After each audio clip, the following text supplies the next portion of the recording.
volvió a tomar mujer y su nombre era Sétura. Ella le dio hijos: Simram, Joksán, Medán, Madián, Isbac y Sua. Joksán fue el padre de Seba y de Dedán. Los hijos de Dedán fueron Asurim, Letusim y Leumim.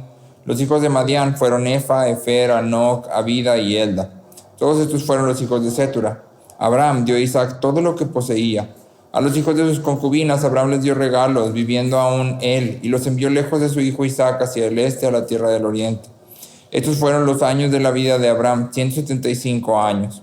Abraham murió en buena vejez, anciano y lleno de días, y fue reunido a su pueblo. Sus hijos Isaac e Ismael lo sepultaron en la cueva de Macpela, en el campo de Efrón, hijo de Zohar, elitita, que está frente a Mamre, el campo que Abraham compró a los hijos de Et. Allí fue sepultado Abraham con Sara su mujer. Después de la muerte de Abraham, Dios bendijo a su hijo Isaac, y habitó Isaac junto a Beer Lahai Roi. Amén. Pueden tomar su lugar. Entonces, en este capítulo llegamos al final de la vida de Abraham. Y creo que es un muy buen momento para preguntarnos: ¿habrá valido la pena dejar todo? Quisiera que hicieras así como memoria y que juntos nos imagináramos toda la vida de Abraham. Abraham para este momento había vivido 100 años en Canaán como un extranjero, y había vivido 100 años totalmente alejado de su familia y de todos sus conocidos. Por lo que sabemos, por lo que la Biblia nos dice, Abraham nunca hizo un amigo íntimo en Canaán. Nunca hizo una relación de amistad con alguien más. Y sus hermanos no sabían absolutamente nada de él, hasta el capítulo anterior, donde manda al siervo a buscar esposa. Abraham vivió completamente solo, en cierto sentido, durante 100 años. Y la pregunta que me gustaría hacernos es: en este momento que Abraham está muriendo, ¿pensaría Abraham que valió la pena haber dejado todo? Y si sí o si no, ¿qué es lo que hace que lo valga? ¿Qué hace que la vida sea una buena vida? ¿Cómo es que vivimos de manera que valga la pena vivir? Y quisiera persuadirte de esto, y lo vamos a ver en el pasaje. La única vida que vale la pena vivir, la única vida que realmente es satisfactoria, la única vida que realmente es una buena vida, es la vida que se vive como parte de la historia de Dios. La única vida que vale la pena vivir es la que se vive como parte de la historia de Dios. Las historias, contarlas y escucharlas, son una de las pocas características humanas que es realmente universal. A través de todos los tiempos y en todas las culturas y en todos los idiomas, contar historias es algo que nos identifica como humanos. Y a lo largo de toda la historia también hemos sabido que las historias nos transforman. Sí, la idea de una historia es tan arraigada en nosotros que todos vivimos a la luz de alguna historia. Todas las personas viven a la luz de una historia sobre cómo debería ser la vida humana, qué salió mal o por qué no podemos vivir tal como estamos diseñados para vivir, y cómo podemos arreglarlo. Todos tenemos una historia que responde a estas tres preguntas: ¿cómo debería ser una buena vida? ¿Qué salió mal o qué está mal con mi vida? ¿Y cómo puedo arreglar ese problema para tener una buena vida? Y la historia que tú y yo adoptamos define cómo entendemos y vivimos la vida. Todos los seres humanos vivimos conforme a alguna historia, alguna narrativa, y la historia que adoptemos define cómo entendemos y vivimos la vida. El mundo nos ofrece constantemente una narrativa, y de hecho, si tienes hijos, si tienes nietos, si tienes sobrinitos, te vas a dar cuenta de esto. En todas las películas de lo que tú quieras, de caricaturas, de Disney, hay una narrativa constante, y la narrativa siempre tiene que ver con tú eres el centro del mundo. Sí. Tú eres el dueño de tu vida, tú eres el amo de tu destino, tú eres el centro del universo. Tienes que trabajar duro por tus sueños, o tú eres lo único que necesitas para triunfar. O incluso las películas de adultos, en realidad la narrativa que constantemente está marcada es: lo único que necesitas para triunfar, o lo único que necesitas para alcanzar una buena vida está en tu corazón. Si quieres alcanzar una buena vida, lo único que tienes que hacer es mirar hacia adentro, y todo lo que necesitas está en ti. Solo tienes que esforzarte. Esa es la narrativa que una y otra vez el mundo nos está vendiendo, desde los niños más pequeños hasta los adultos. Resúmelo como quieras, pero la narrativa que el mundo nos ofrece siempre es la misma. Tú eres el centro, y lo más importante es alcanzar tus sueños y tus metas. Esa es la narrativa que el mundo te vende. Pero Dios nos invita a una historia que es totalmente distinta. Una historia en la que Él es el centro. Y lo más importante es su gloria. Y como vamos a ver en la vida de Abraham, y como hemos visto en realidad, esta es la única vida que en realidad vale la pena vivir. Esta es la única vida que en realidad trae verdadera satisfacción. Y de hecho, esta es la vida para la cual tú y yo fuimos creados. Fuimos creados para ser parte de la historia de Dios. Y entonces me gustaría enfatizar 3 formas en las que la vida de Abraham muestra que es mejor vivir para Dios. 3 formas en que la vida de Abraham muestra que es mejor vivir para Dios, que vivir para Dios es la única buena vida. ¿Sí? Número 1, vivir para Dios transforma nuestra perspectiva. Número 2, transforma nuestro prólogo. Y número 3, transforma nuestra historia. Te voy a explicar esto, pero número 1, transforma nuestra perspectiva. Número 2, transforma nuestro prólogo. Y número 3, transforma nuestra historia. Perspectiva, prólogo e historia. Entonces comenzamos con perspectiva. A lo largo de su vida, Abraham ha tenido que tomar decisiones difíciles. Y en esta última etapa de su vida tiene que volver a hacer algo similar. El pasaje comienza contándonos acerca de Sétura, la segunda esposa de Abraham, y sus 6 hijos y algunos de sus nietos. Ahora hay un pedacito aquí que me llamó la atención y solo quiero aclararlo. En el versículo 6 dice: a los hijos de sus concubinas Abraham les dio regalos. Y aquí no quiere decir que Abraham tuvo Sara, Sétura y aparte concubinas, sino que más bien la Biblia está denominando concubinas a Sétura y a Agar. ¿Sí? Y entonces lo que la Biblia está diciendo es ni los hijos de esposa a esposa. ¿Sí? Entonces me gustaría que te imaginaras esto. Abraham tiene más o menos 140 años, 130 años, 135 años, algo por ahí, cuando Sara muere, 137, y está solo. Y decide tomar una segunda esposa. Solo ha tenido en toda su vida, en 137 años, solo ha tenido 2 hijos. Y de repente tiene 6 más. No sé cómo se vería un señor de 140 o 150 años, cambiando pañales, enseñando a caminar a un niño chiquito, dándole de comer a un niño chiquito, andando atrás de un niño chiquito que te demandan demasiada energía. Entonces imagínate a Abraham de 140, 150, 160 años, atrás de sus otros 6 niños. Y en mi mente Abraham siempre es una persona como delgada, barbona, y me lo imagino con una sonrisa, porque imagínate qué increíble que después de haber tenido solo 2 hijos en 130 años, ahora de repente tienes 6. Y finalmente lo que estás viendo es el cumplimiento de la promesa de Dios. Lo estás viendo ahí con tus propios ojos en cierto sentido. ¿Sí? Y ahora, imagina lo siguiente. Abraham está súper contento con sus hijos, pero lo que sigue es que Abraham despide a todos sus hijos. Abraham envía a todos sus hijos lejos con algunos regalos y les dice: Isaac es quien va a recibir todo. Isaac es quien va a recibir todo. Yo no sé, yo creo que yo no podría hacer eso. Yo no podría elegir de mis 2 hijas a una y decirle a la otra: sabes que te vas a tener que ir hasta allá y a ella le voy a dar absolutamente todo. Yo no podría hacerlo. Y no creo que para Abraham fuera fácil, porque no sé si recuerdas cuando pasamos por Génesis 21, cuando Sara le dice a Abraham: echa fuera a la sierva con su hijo. Y recuerdas la escena que veíamos que era realmente conmovedora, porque Abraham mantiene con él la mano de Ismael, toma de la mano de Ismael todo el tiempo hasta el último momento. Abraham toma de la mano a Ismael. Y lo que la Biblia nos está diciendo es: Abraham ama profundamente a Ismael. Y de hecho vemos que Ismael ama profundamente a su padre, pues lo vemos aquí venir a su entierro.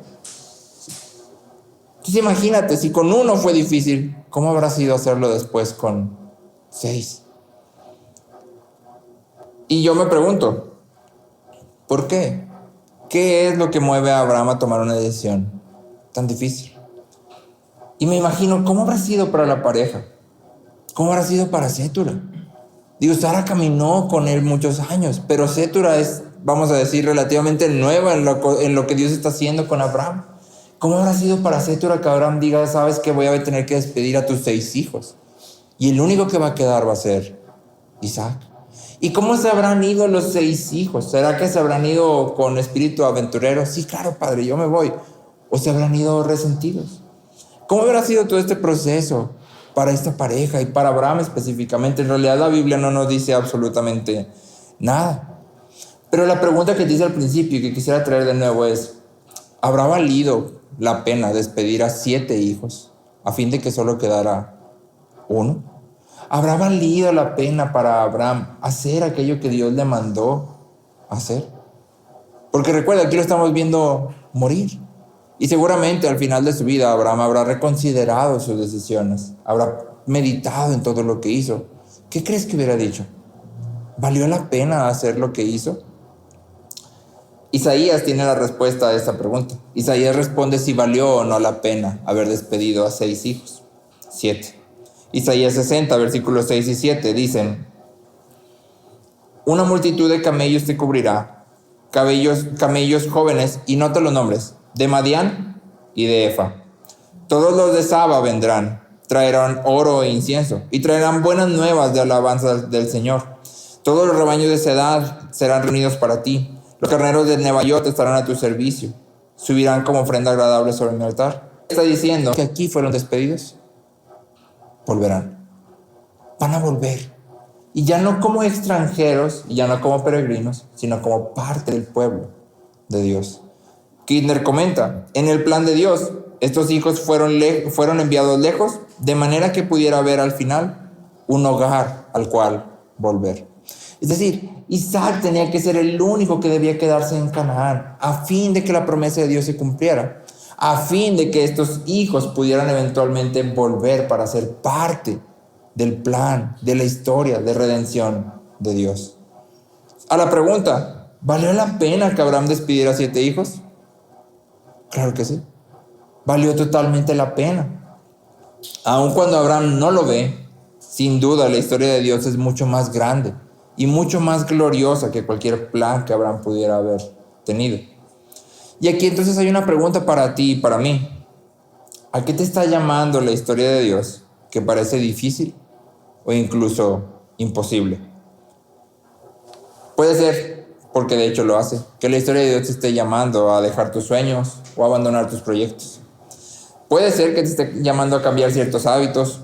Puede ser que te esté llamando a dejar ciertas relaciones. O puede ser que te esté llamando a crear ciertas relaciones.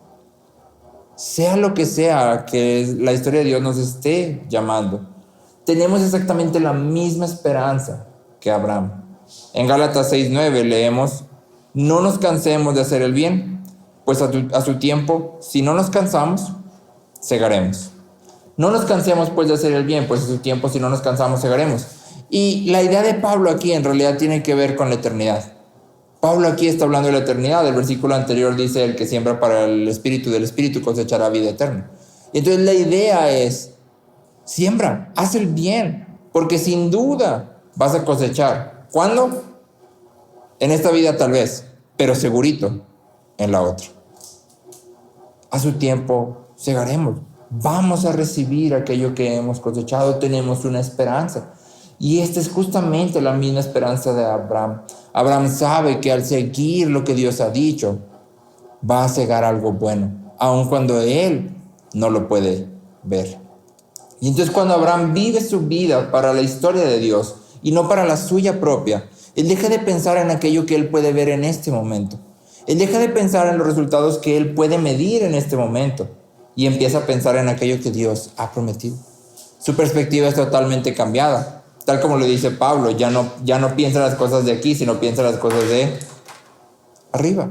Su mirada está puesta mucho más allá que lo que vemos hoy por hoy.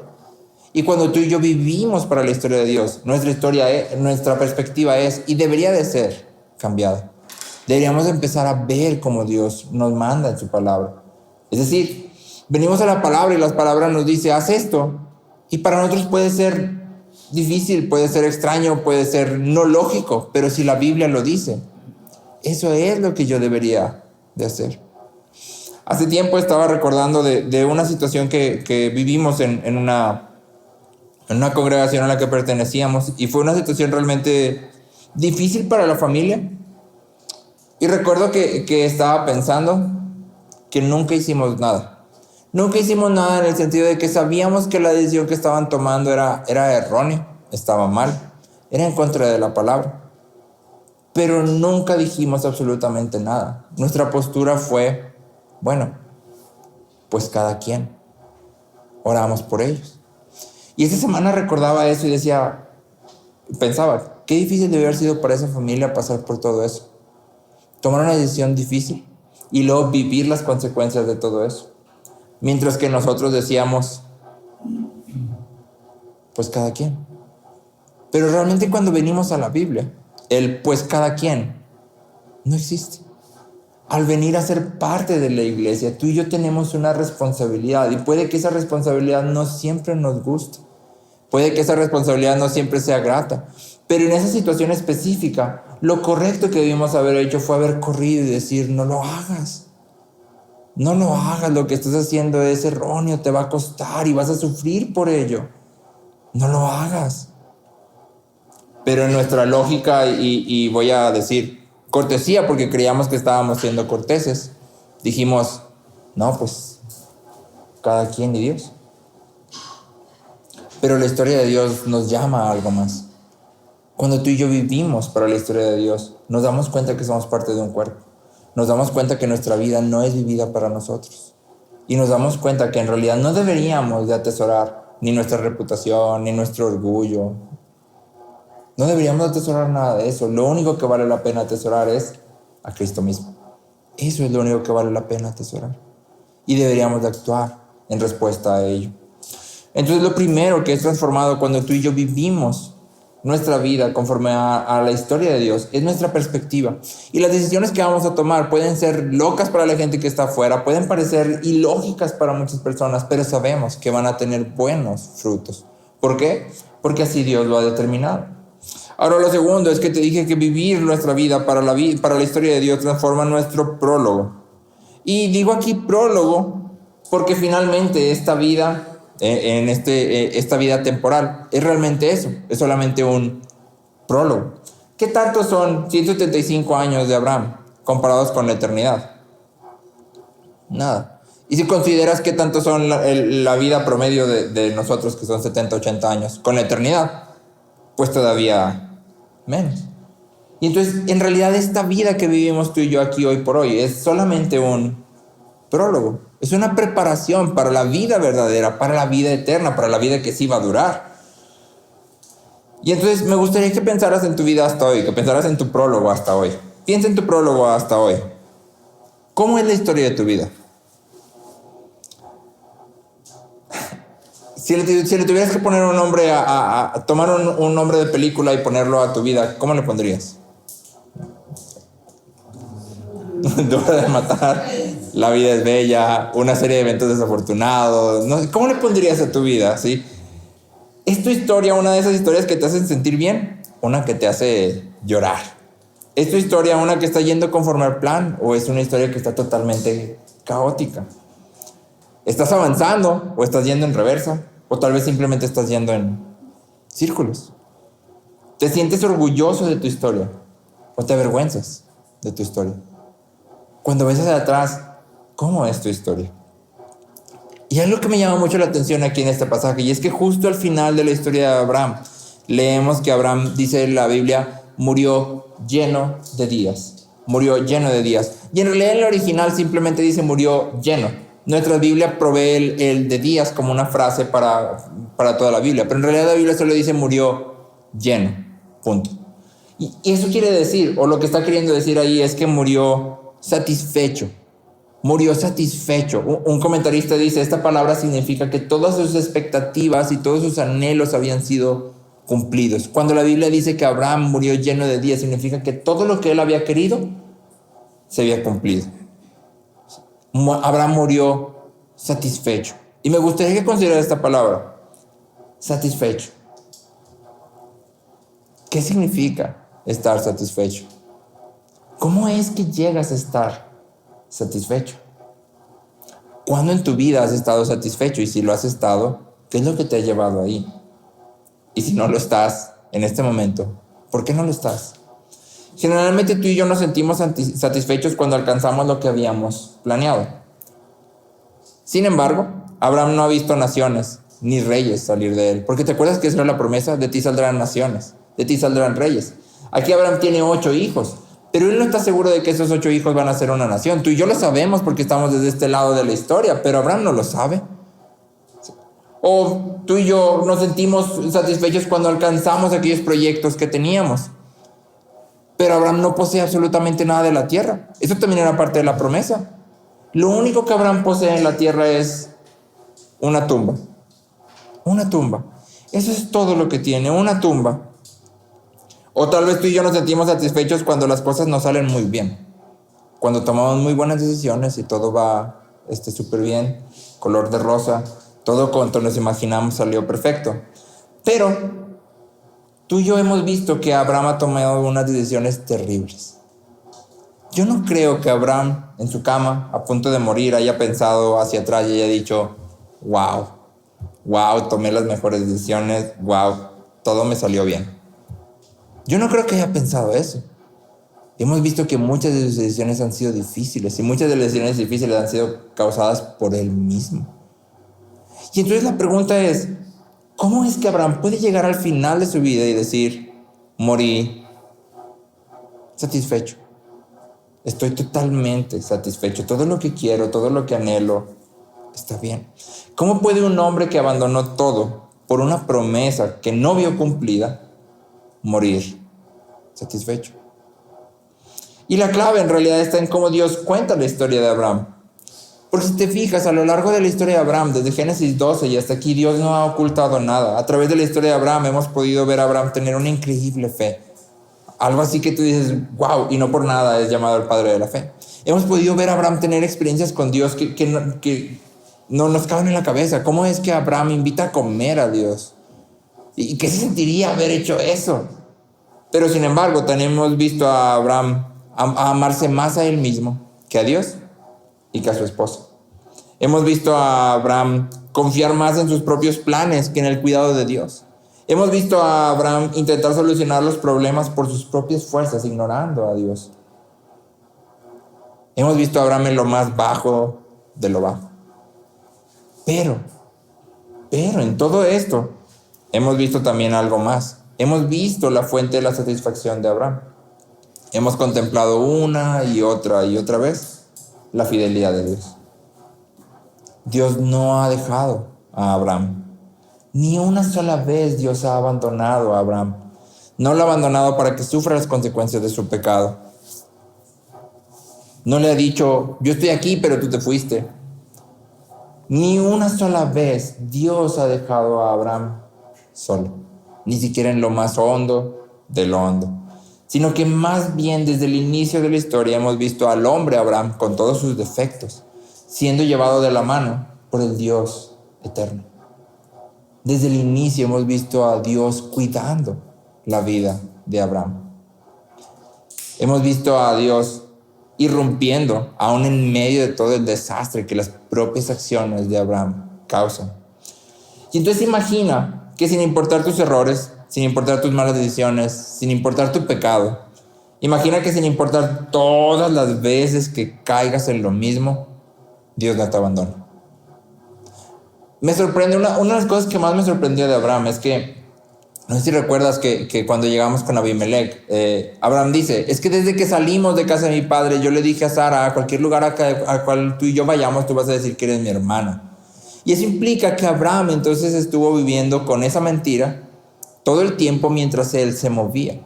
No fue una mentira que se le ocurrió 1 o 2 veces, sino que era su mentira de cajón, por así decirlo. Se movía y sacaba la mentira. Y entonces todo el tiempo Abraham estuvo confiando en sus propias ideas, en sus propios planes, en sus propias estratagemas y en vez de confiar en que Dios cuidaba de él. Y sin embargo, Dios nunca lo deja. Imagínate que sin importar todo lo que tú haces, Dios nunca te deja. Sino que Dios mismo escribe tu historia como parte de la suya para su gloria. Él tiene cuidado de ti. ¿Cómo se sentiría eso? Increíble, ¿no? Podrías llegar al final de tu vida, estar recostado en tu cama, ver todos tus errores y decir, estoy satisfecho. Estoy satisfecho Porque no porque yo lo haya hecho bien, no porque conseguí todo lo que quería, no porque yo alcancé todas mis metas, sino porque la fidelidad de Dios nunca se apartó de mi vida. Aún en todos mis errores, Dios siguió siendo fiel. Aún en medio de mis consecuencias, Dios siguió siendo fiel. Y bueno, en realidad no tienes que imaginártelo, porque esto es justo lo que tenemos. En Cristo, esto es justo lo que tenemos.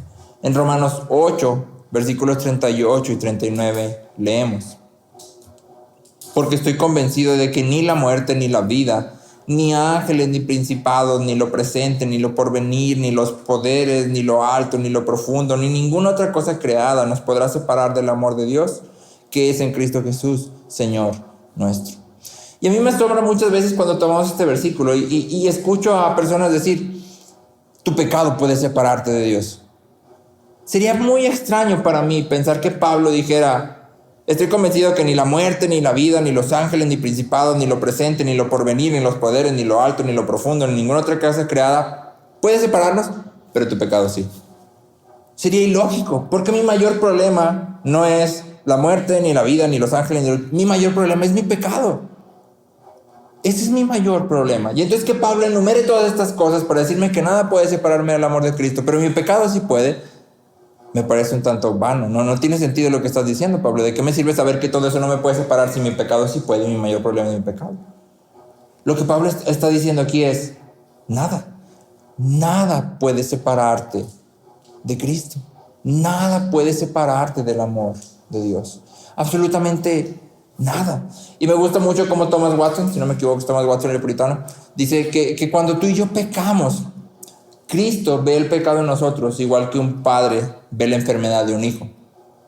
Cuando tu hijo se enferma de gripa y está todo moquiento y tose y tose, ¿ves con asco a tu hijo? ¿Ves con repulsión a tu hijo? No. Claro que te molesta la gripa o la enfermedad. Te molesta porque está afectando a tu hijo. Te molesta porque le está haciendo daño a tu hijo. No es tu hijo el que te está molestando. No dices, bueno, pues ya va a tener que conseguir otro hijo. No. Trabajas para curar a tu hijo. Y es justo lo mismo que Cristo hace con nosotros. Nuestro pecado no puede separarnos de Cristo. Mientras nuestro pecado sea tan repugnante para nosotros como lo es para Cristo, nuestro pecado no puede separarnos de Cristo. En Cristo, nuestro prólogo, es decir, esta vida terrenal, no descansa en nuestros propios esfuerzos o en nuestra propia capacidad para tomar buenas decisiones. En Cristo nuestra vida está unida a la única fuente de verdadera satisfacción. La fidelidad de Dios es la única fuente de verdadera satisfacción. La fidelidad de Dios es la única fuente de verdadera satisfacción. Esto claro que levanta una pregunta inmediatamente para ti y para mí. ¿Estás satisfecho en este momento? ¿Estás satisfecho con tu vida hoy por hoy? Porque si mi satisfacción depende, porque yo pudiera decir, no, es que no estoy satisfecho porque no me parezco tanto a Cristo como yo quisiera. Ok, pero parecerte a Cristo no es algo que tú hagas, es algo que Dios hace. Él lleva ese proceso en ti, Él es el que santifica. Él es el que nos va llevando, recuerdas como dice, de gloria en gloria hasta parecernos a la imagen, a conformarnos a la imagen de su Hijo amado. Él es quien hace eso, no nosotros. Si hoy por hoy yo no estoy satisfecho, implica que estoy buscando mi satisfacción en algo fuera de Dios. Si hoy por hoy yo no me siento satisfecho con la vida que Dios me ha dado, implica que estoy dudando de su bondad. Esto es lo que Él me ha dado. Puedo estar satisfecho. Incluso si tú dices, es que estoy aquí porque me equivoqué, porque tomé malas decisiones, porque hice una tras otra, no importa. Dios sigue siendo bueno. Dios sigue siendo bueno y aún en eso Él tiene cuidado. No hay una forma en que tú y yo podamos decir, me equivoqué tanto que me salí del guión de la historia de Dios. Es imposible. Nada puede separarnos del amor de Dios que es en Cristo Jesús. ¿Estás en Cristo Jesús? Sí. Nada puede separarte de su amor. Él tiene cuidado de ti. Y por tanto puedes estar satisfecho. Puedes estar satisfecho. Y ahora, No es solo nuestra vida en esta tierra lo que es transformado, sino que dijimos que también Dios transforma en nuestra historia. Recuerda, dijimos nuestra perspectiva, nuestro prólogo y nuestra historia. Y ahora, ¿por qué usé estas dos palabras? Con prólogo me refiero a nuestra vida terrenal, nuestra vida aquí. Y con historia me estoy refiriendo a nuestra vida eterna, porque realmente esa es nuestra historia. Sí. Cuando tú agarras un libro, el prólogo es chiquito y luego la historia del libro es larga. ¿Qué dura más? ¿Esta vida o la eternidad? La eternidad, la palabra misma lo dice. Esa es realmente nuestra historia. La muerte es algo que a todos nos llega sin lugar a dudas. Y el epitafio de Abraham nos recuerda dos cosas importantes.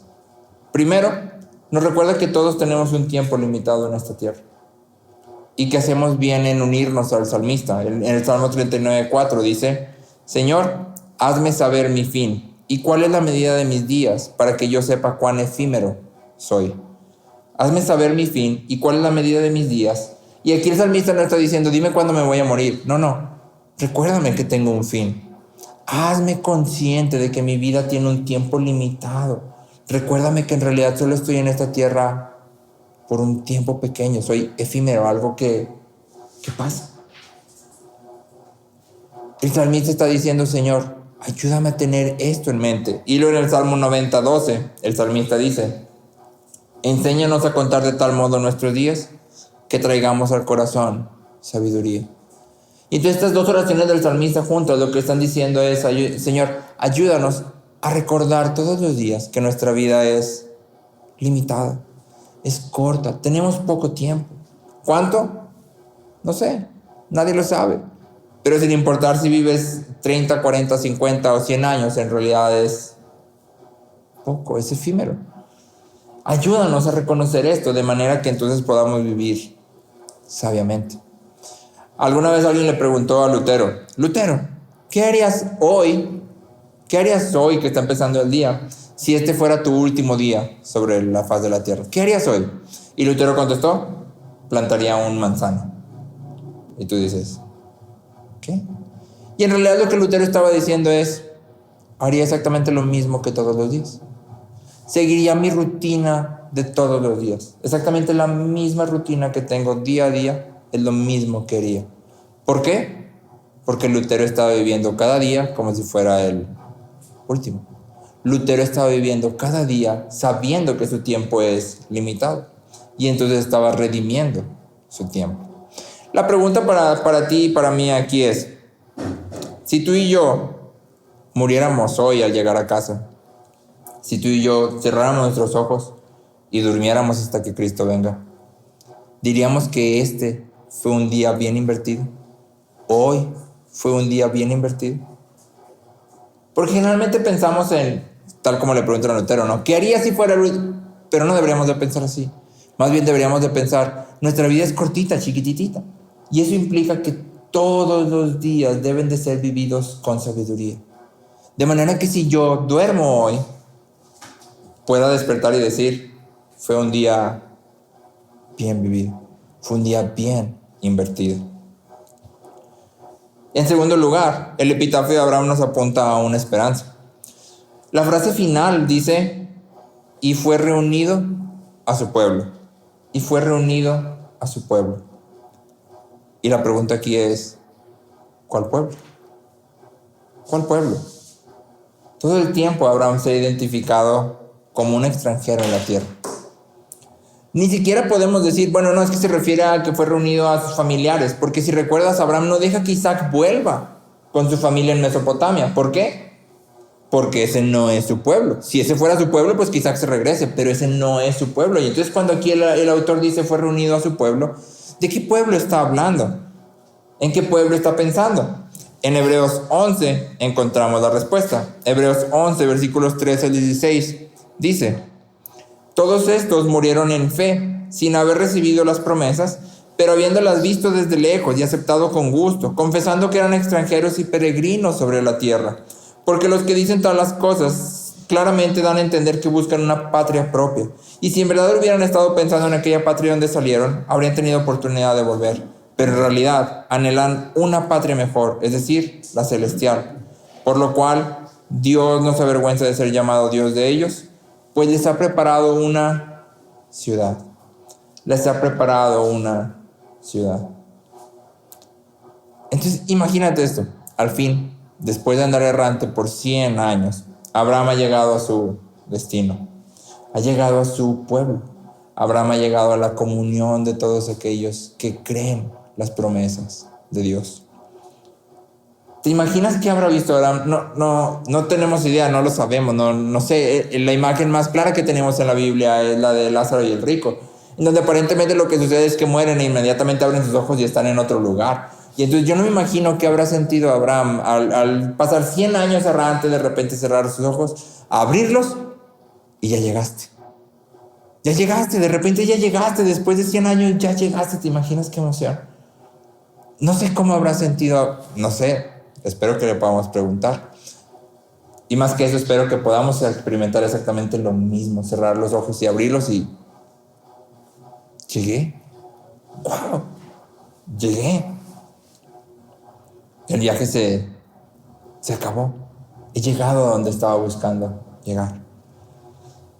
Y la pregunta aquí para nosotros, y creo que esta es la pregunta más fundamental de toda la humanidad, esto es lo que todos tenemos que contestar. ¿A dónde vas tú a llegar cuando mueras? ¿A dónde vas tú a llegar cuando mueras? Hace poco escuchaba a unas personas que creen que no hay nada después de la muerte. Es decir, ellos creen que mueres y simplemente desapareces. Pero uno de ellos decía, es que ¿sabes qué? A veces yo como que empiezo a divagar y digo, ¿qué tal si sí habrá algo después de la muerte? ¿Qué tal si me muero y en realidad sí hay algo después de? Y sabes que esa inquietud en realidad está en todos nosotros. Lo que esta persona hace es simplemente decir, pero sí, ya después digo, ya, y me regreso. Pero en realidad hay algo en tu corazón que le dice, hey, hay algo después de la muerte. Hay algo, la vida no se acaba ahí.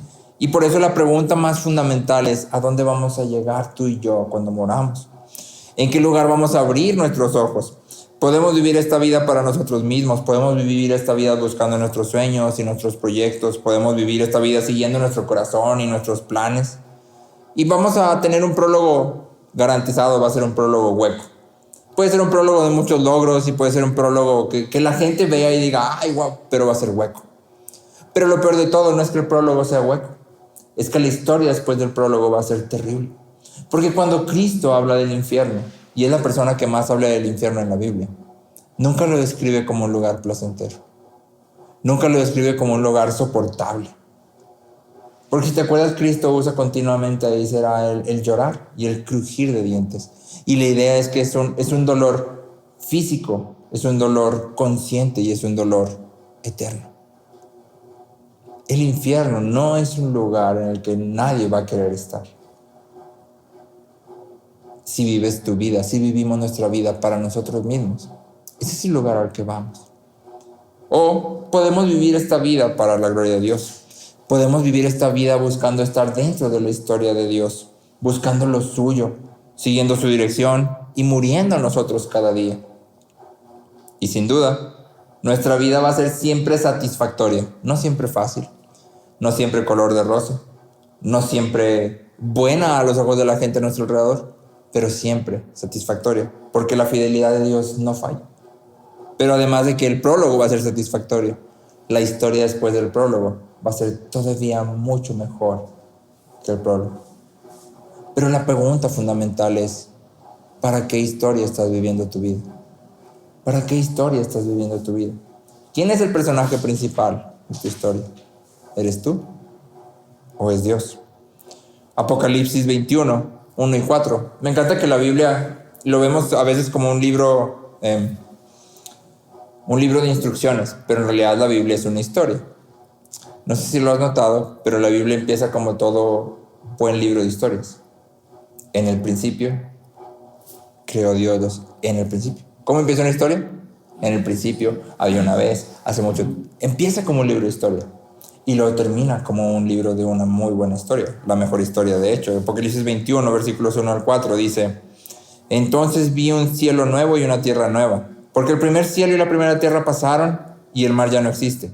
Y vi la ciudad santa, la nueva Jerusalén, que descendía del cielo de Dios, preparada como una novia ataviada para su esposo. Entonces oí una gran voz desde el trono que decía: el tabernáculo de Dios está entre los hombres, y Él habitará entre ellos, y ellos serán su pueblo. Y Dios mismo estará entre ellos. Él enjugará toda lágrima de sus ojos, y ya no habrá muerte, ni habrá más duelo, ni clamor, ni dolor, porque las primeras cosas han pasado. Este es el final de la historia de Dios. Ellos serán mi pueblo y yo seré su Dios. Y la pregunta definitiva es nuevamente: ¿para qué historia estamos viviendo?